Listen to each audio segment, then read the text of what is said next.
podríamos encontrar el patrón reticular en aquellas enfermedades ocupacionales como la neumoconiosis. Aquí estamos, aquí entonces es un patrón intersticial. Miren el patrón reticular grueso, estas redes son más gruesas y cada red y cada espacio como quístico que se puede evidenciar va a tener alrededor de 5 o 10 milímetros. En la correlación tomográfica, muy sencillo de evaluar este patrón reticular grueso que forma como redes. Aquí lo que está señalando las flechas, las cabezas de flecha indican, además, estos como producto de una fibrosis que se está produciendo en estos pacientes, empiezan a aparecer las bronquiectasias por tracción. Entonces, lo que indica aquí las flechas son bronquiectasias por tracción secundarias a ese proceso fibrótico que se va a producir en estos pacientes. Su patrón intersticial nodular o miliar. Entonces los nódulos son pequeños, pueden ser desde 1 hasta 3 milímetros, sus bordes son nítidos, pueden estar distribuidos en ambos pulmones, la densidad puede ser muy elevada como si estuviera viendo una imagen alveolar, no confluyen, no se superponen y se puede observar en patologías muy frecuentes en nuestro medio como es una tuberculosis miliar, puede ser el diagnóstico de una metástasis hematógena, de una neumoconiosis o de una sarcoidosis. Entonces, cuando nosotros nos enfrentamos a un patrón micronodular difuso en ambos pulmones, en nuestro medio el primer diagnóstico será tuberculosis miliar, como lo estamos viendo acá. Miren, aquí les estoy mostrando un detalle radiológico de todo el vértice del pulmón derecho, donde veo múltiples nódulos que probablemente estos tengan 1 milímetro de diámetro. Entonces, cuando nosotros nos enfrentamos a un patrón micronodular, quiere decir que los nódulos tienen 1 milímetro, como estamos viendo en este detalle radiológico. En nuestro medio, el primer diagnóstico será tuberculosis miliar, pero no olvidemos que no solamente todo es tuberculosis miliar. Los diagnósticos diferenciales pueden estar dentro de tratarse de una histiocytosis del Asperger. El siguiente diagnóstico podría ser una micosis, como lo vamos a ver posteriormente. Podría tratarse también, en los países nórdicos se trata de una sarcoidosis o también podría tratarse de una enfermedad ocupacional. Entonces, eso es el mensaje, que el patrón micronodular es eso, es solamente mostrar que los nódulos pueden ser de 1 hasta 3 milímetros y que por la frecuencia de nuestro medio podría tratarse en primer lugar como una tuberculosis miliar. Recuerden que no todo es tuberculosis miliar, eso es lo que quiero dejar claro. ¿Cómo se ve entonces en un corte tomográfico? Aquí estamos viendo múltiples nódulos, igual, múltiples nódulos, parece una tomografía normal, pero que sin embargo podríamos localizar acá muy bien, fácilmente, todos los micronódulos. Entonces, estos micronódulos son diagnósticos de todos los diagnósticos que yo les he mencionado, pero que en primer lugar en nuestro país se trata de una tuberculosis miliar. Y acá les muestro otra imagen, otra vez con un patrón micronodular, ¿no es cierto? Difuso, pero con algunas consideraciones que voy a precisar ahora. Si yo veo que ese patrón micronodular es totalmente difuso, me está ocupando tanto los lóbulos superiores como los lóbulos superiores y el lóbulo medio, entonces sí, eso podría considerarse una tuberculosis miliar. Mientras que aquellos nódulos que tienen una localización del ilio hacia la parte inferior y respetando todo lo que es el lóbulo superior, el diagnóstico sería neumoconiosis. Entonces estoy precisando que la localización de estos micronódulos es muy importante tenerlos en cuenta. Si está difuso completamente es tuberculosis miliar, pero si estos micronódulos se localizan desde el ilio para la posición inferior, entonces estaríamos hablando de una enfermedad ocupacional como una probable neumoconiosis. Y en el caso de la sarcoidosis, ¿cómo es? también es un patrón micronodular, pero que no es difuso, sino que se ajusta solo acá a básicamente a todo la parte central de ambos pulmones y que se acompaña de adenopatías en ambos cilios, ¿no? En ambos cilios, o sea, tiene adenopatías muy redondeadas y grandes en ambos cilios, más ese patrón micronodular casi como focalizado que nos da el diagnóstico de sarcoidosis. Entonces, las consideraciones de localización de los micronódulos es importante tener en cuenta, sobre todo nosotros como radiólogos y especialistas, fijarnos que estas consideraciones que muchas veces no le damos valor a la localización de los micronódulos nos puede llevar a una confusión en el diagnóstico. Y aquí otra vez estoy viendo casi en el centro de esta radiografía y estoy viendo una adenopatía muy grande, ¿no? Este paciente tuvo diagnóstico de sarcoidosis. Entonces no se olviden, micronódulos que se encuentren en los tercios medios de ambos pulmones, que se asocien con adenopatía. Puede ser tuberculosis, pero el diagnóstico diferencial entraría en lo que es una sarcoidosis. Muy bien, entonces terminamos con lo que es el patrón intersticial y ahora vamos a hablar del patrón nodular y demás. Hemos visto que los nódulos o los micronódulos pueden ser de 1 a 3 milímetros y en el caso de los nódulos son más de 3 milímetros pero menos de 3 centímetros o 30 milímetros. Los que sobrepasan los 30 milímetros diríamos nosotros que ya se trata de una masa. Entonces, consideración básica, no olvidemos de 1 a 3 milímetros micronódulos, de 3 a 30 milímetros nódulo y mayor de 3 centímetros entraría en el diagnóstico de masa, ¿correcto? Muy bien, entonces, ¿cuáles son los requisitos para nosotros enfrentarnos a un nódulo masa solitaria? Que tenemos que evaluar, uno, el tamaño, lo vengo precisando, la forma, la densidad, los bordes, las calcificaciones, el tiempo de duplicación de tamaño del nódulo, importantísimo, la cavitación y las lesiones satélites. Aquí tenemos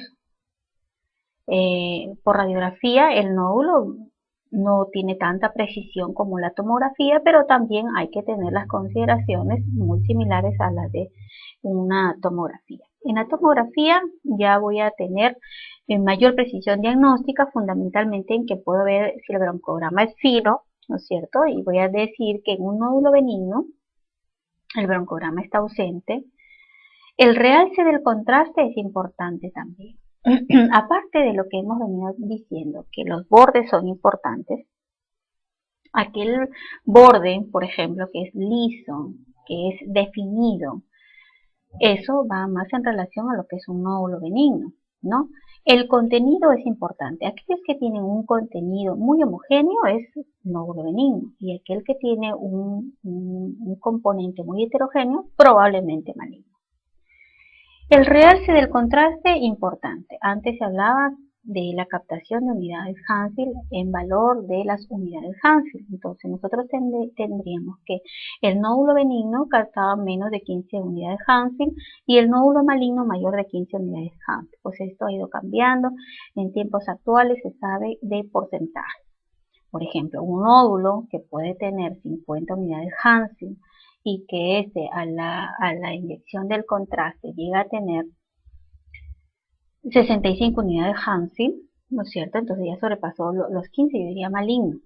Eso podría ser correcto, pero es mejor hablar de porcentaje. Se dice que aquel nódulo que tiene el 15 a 20% de la captación del contraste ya puede tener un tinte de malignidad. O sea, no hay que esperar que tenga los 15, que tenga los 20, que tenga las unidades Hanfield, sino es mejor hablar de porcentaje.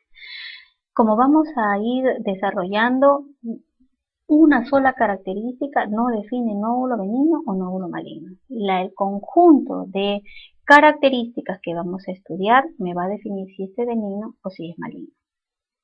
Acá es una radiografía de tórax, ¿no? con una, acá ya no creo que es nódulo, acá es masa porque tiene más de 3 milímetros, pero que tiene sus bordes y los contornos bien definidos, que tiene una densidad, ¿no? Que tiene una densidad muy, muy baja de densidad y que no tiene otro signo característico que le acompañe. Entonces estamos frente a un nódulo benigno, ¿no? En este caso resultó ser un adenoma bronquial. Entonces acá tenemos otra vez una imagen radiopaca de bordes y contornos bien definidos. Parece aparentemente un contenido heterogéneo entre alta y baja densidad. Cuando hay esas características de heterogeneidad que no lo puedo definir, entonces la tomografía es bien indicada, ¿no?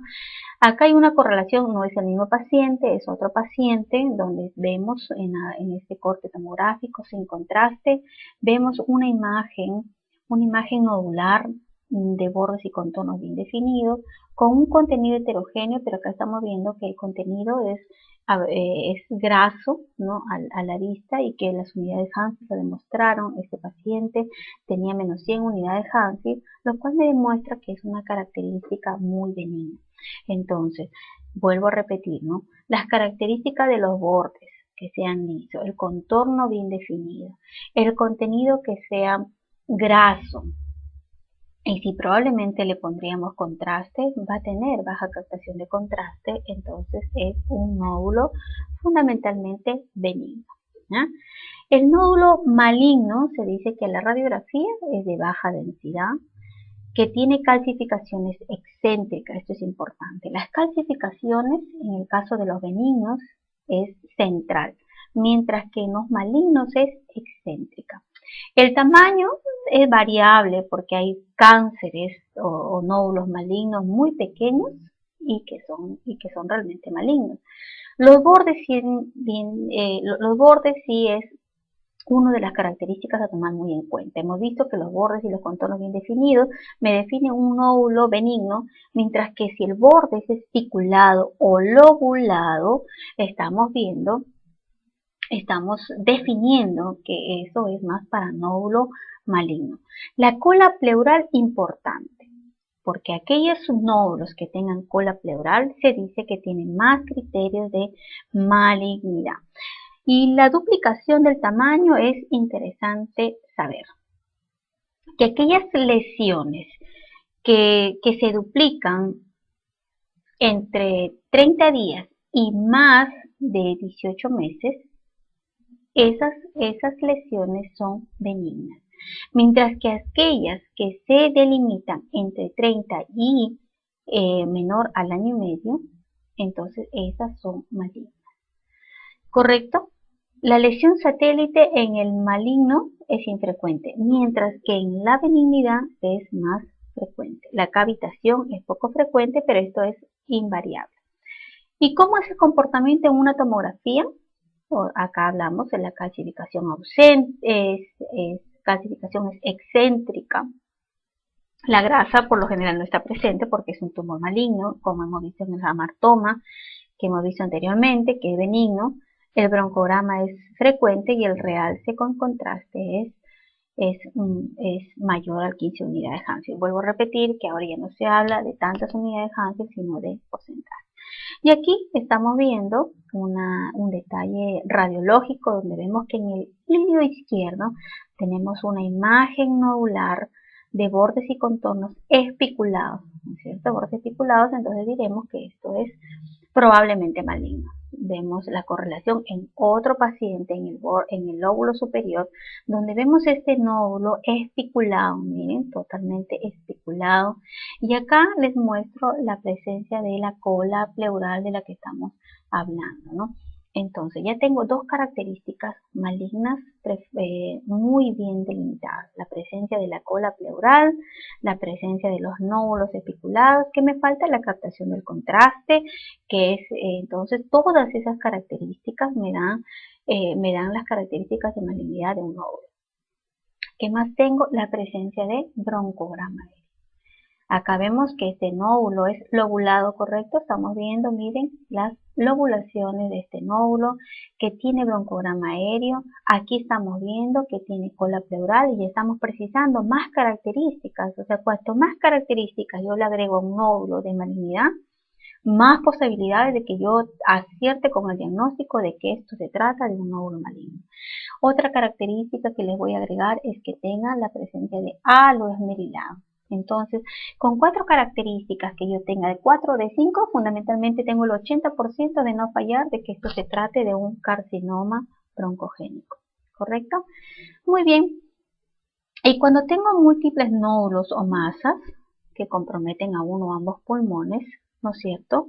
Voy a evaluarlo de la siguiente manera.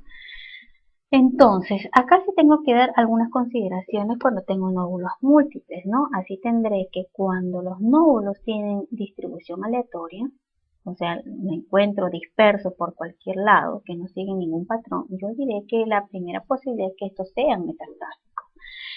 Y cuando veo que estos nódulos se agrupan hacia la parte periférica, o sea que no encontraría acá, así como estamos viendo, sino acá en la periferia, nada más donde yo les estoy señalando, diría que este paciente está pasando por una tromboembolia, ¿correcto? Y si los nódulos se agrupan más al centro de lo que es, o al centro de la radiografía, podría pensar yo que eso se trata más de un linfoma, que sean nódulos de linfoma más que de otra índole, ¿correcto? El patrón pleural es muy sencillo, igual es un conjunto de signos radiográficos que traducen la presencia de aire o líquido, ¿no es cierto?, en el espacio pleural. Si yo veo que contiene aire, pues fácil, será un neumotórax. Si yo tengo líquido, diré es un hidrotórax, y si tengo la combinación de aire y líquido, diré se trata de un hidroneumotórax. ¿No es cierto? Entonces el síndrome pleural, aquí está su etiología, este puede ser espontáneo, traumático, iatrogénico, etcétera. El patrón neumotórax, entonces, ya definimos que es la presencia de aire, ¿no es cierto? De aire dentro de la cavidad pleural. Entonces, acá, entonces empezaremos a hablar, bueno, este neumotórax se corrió. El derrame pleural. En sí, el derrame pleural primero, ¿no es cierto? Donde vemos esta curva de Damascene, ¿no es cierto? Bueno, aunque sabemos que la curva acá en radiografía solamente se habla de de imágenes radiodensas que no tienen trama vascular y que conservan una curva en creciente, ¿no? Una curva creciente como lo estamos viendo en esta radiografía para definir lo que es la presencia de derrame pleural. La causa de derrame pleural lo hemos visto también, ¿no? Que puede ser iatrogénico, que puede ser traumático, que puede ser por procesos infecciosos, ¿no? Como la tuberculosis, por ejemplo, o un derrame paraneumónico simplemente, o como en este caso, ¿no? Que fue un derrame pleural por un linfoma de Hodgkin. Aquí estamos viendo un derrame pleural masivo. Entonces, ¿cómo defino qué es derrame pleural? Que realmente es derrame pleural es porque el mediastino se va hacia el lado contralateral. Si yo viera que esta radiopacidad tan extensa, pero que el mediastino no le produce ninguna desviación hacia el lado contralateral, lo más probable es que se trate de una telectasia y no de un derrame pleural. Entonces, cuando es un derrame pleural masivo, no hay que tener equivocación de que el mediastino tiene que irse hacia el lado contralateral. Acá vemos un neumotórax, ¿no es cierto? Es presencia de aire sin trama vascular, ¿no? Dentro de lo que es la cavidad pleural. Entonces acá estamos viendo un neumotórax enquistado. Y acá estamos viendo un neumotórax de tensión. Y aquí estamos viendo el signo del pulmón caído, ¿no? Entonces cuando existe este signo del pulmón caído que se acompaña de aire, de imagen radiolúcida que no tiene trama vascular, con este signo del muñón caído, es alta sospecha de trauma por ruptura del bronquio principal. Entonces, eso es un neumotórax a tensión. Y cuando combinamos aire con líquido, entonces aquí tenemos la formación de un nivel hidroaéreo, ¿no es cierto? De una imagen radiopaca muy definida que no tiene trama, por eso me doy cuenta de que esto es derrame. Y acá igual la imagen radiolúcida que no tiene tramo vascular, producto del espacio de la pleura que se han despegado, la pleura visceral y parietal, para formar una cavidad y llegar a formar un hidroneumotórax. ¿Ok? Entonces ahora vamos a ver una serie de misceláneas de enfermedades, ya que hemos tocado los principales patrones como el alveolar, el intersticial, el pleural, y en alguno de ellos ya hemos esbozado las probables patologías que uno puede tener y las combinaciones de ellos también se puede dar. De tal manera que acá tenemos, por ejemplo, un patrón, además, un patrón cavitario, fibrótico, ¿no es cierto? Acá estamos viendo imágenes radiopacas lineales, estamos viendo que este hilio está levantando como si esto fuera tractos fibróticos o atelectasias segmentarias que están produciendo dentro de todo el pulmón, el lóbulo superior del pulmón derecho. Esto no se trata más que de una conocida enfermedad que nosotros vemos en nuestro hospital a diario, como es la tuberculosis. Bueno, en esta imagen estamos viendo el patrón de árbol en brote. ¿Qué indica el patrón de árbol en brote? Indica enfermedad bronquiolar, enfermedad de los bronquiolos terminales que se han llenado de pus, que se han llenado de sangre o de células, etcétera, ¿no es cierto? Para dar una determinada patología.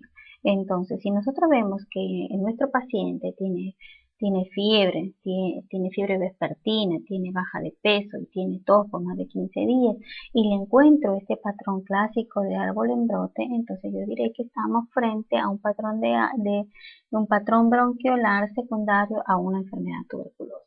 Lo que quiero dejar claro es que el patrón de árbol en brote me indica que hay una enfermedad activa que puede ser un proceso infeccioso cualquiera de probable etiología tuberculosa, sí, pero que lo que me está indicando es la actividad de la enfermedad.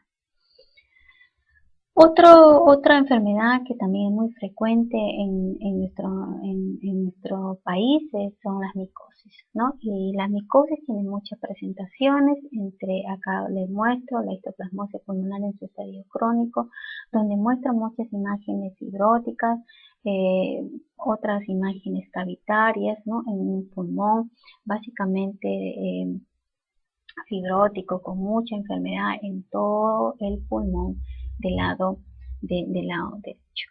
¿Y cómo es la correlación a la tomografía? Este es un corte tomográfico, un corte axial en ventana parenquimal, donde veo múltiples imágenes cavitarias de paredes gruesas, ¿no es cierto? Algunas pueden ser tronquiectásicas, otras pueden ser cavidades propiamente de lo que deja la enfermedad micótica. La histoplasmosis también da esta enfermedad granulomatosa fibrosante en lo que es el mediastino. El aspergillus también tiene varias presentaciones, como por ejemplo la aspergilosis broncopulmonar alérgica, donde hay imágenes simplemente reticulares y micronodulares muy finas, casi imperceptibles a lo que es la radiografía de tórax. Sin embargo, como ustedes saben, son patologías, son pacientes que vienen con sintomatología respiratoria. La broncopulmonar es de la otra presentación de la aspergilosis pulmonar en su fase invasiva, donde compromete todos los pulmones.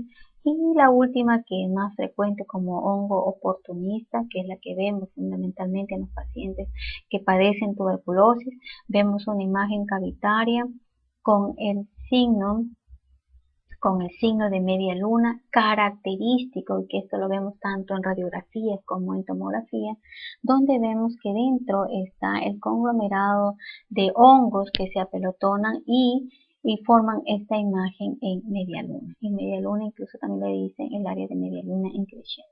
¿no? Entonces aquí estamos viendo un corte de tomografía donde volvemos a ver esta imagen cavitaria con esta imagen en media luna de menor densidad y el componente micótico dentro que me caracteriza al micetoma, ¿no? Otra patología muy frecuente es la que permanente vemos con acá, describimos una imagen radiopaca que por el tamaño vendría a ser una imagen de masa porque tiene más de 3 centímetros, no es cierto, que tiene el signo del menisco.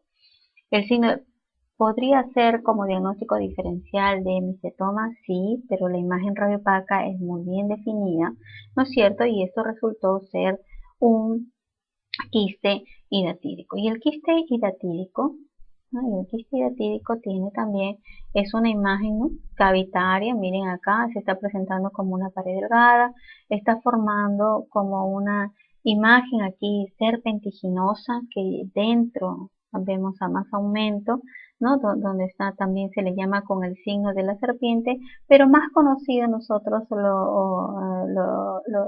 enseñamos como el signo del camalote, que me indica que el quiste hidatídico ya ha producido algún contacto con el bronquio y entonces está expulsándolo a través del bronquio, ¿no? Acá lo vemos en una radiografía en lateral, donde igual vemos una imagen quística, ¿no? Y vemos ahí como esa imagen serpentiginosa dentro de esta imagen cavitaria, ¿no? Entonces no olvidemos el signo del camalote, algunos lo reportan también con el signo de la serpiente, entonces también hay que tenerlo en consideración para definir a un quiste hidatídico que se está vomitando. Correcto, ¿cómo se ve en la tomografía? Se ve como una imagen quística de pared muy bien definida, muy bien definida, y su contenido es homogéneo cuando no tiene contacto con el bronquio. Aquí vemos en corte tomográfico axial, donde vemos la imagen quística de contenido aéreo, y acá vemos el famoso signo del camalote que define el quiste hidatídico vomitado. Otra patología que quería enseñarles, pues la presencia de nódulos, son los múltiples nódulos. Hemos hablado de los múltiples nódulos, que esto según la localización aleatoria podría ser metastásico, que si se localizan centralmente puede ser linfoma, ¿no es cierto? Y si se localizan subpleurales, estos pueden ser de embolia. Entonces acá tenemos otra enfermedad también, pero que ya los nódulos tienen cavitaciones.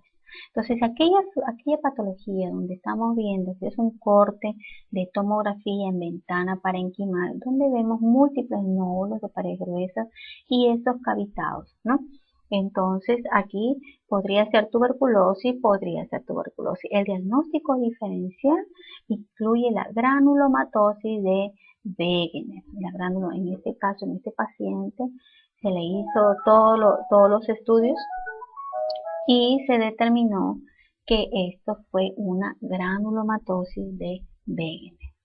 Acá estamos viendo otra vez en otro corte, en otro paciente, estamos viendo múltiples nódulos, algunos de estos cavitados, y otra vez entonces nosotros pensamos que puede ser una granulomatosis de Wegener y con el diagnóstico diferencial de tuberculosis.